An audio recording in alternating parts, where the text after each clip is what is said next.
Hi there. Today I'm going to show you how you can import CSV files into Notion. So, a CSV file is going to be your Excel spreadsheets, Google Sheets, or any software that collects data.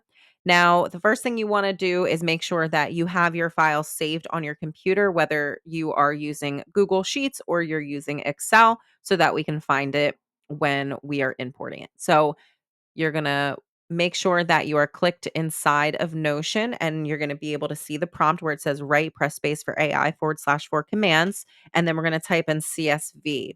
And this is the result that will come up. There's only one, so you can't miss it. Once we click on this, there's 2 windows that are gonna populate.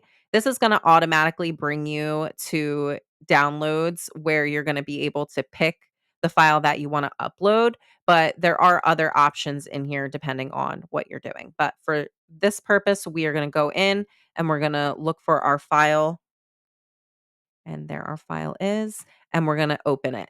And it might take a while to import, it depends on how much data you have, but mine's pretty quick because it's not that much data. Now, once it is uploaded, you're going to be able to see the title of your file right here. This becomes a clickable link. This is going to be a sub page. So you're going to click on this. And when you click on this, you're going to see all the data that was in your Excel sheet or Google sheet. And you're going to see that it is now in Notion's database. And this is going to be all the information. I always recommend double checking, making sure everything converted over nicely, and then you can go in and customize it to your own needs in Notion. So, this is how you import CSV files into Notion. If you found this video to be helpful, please check out my other videos. You might find those to be helpful too. Thanks. Bye.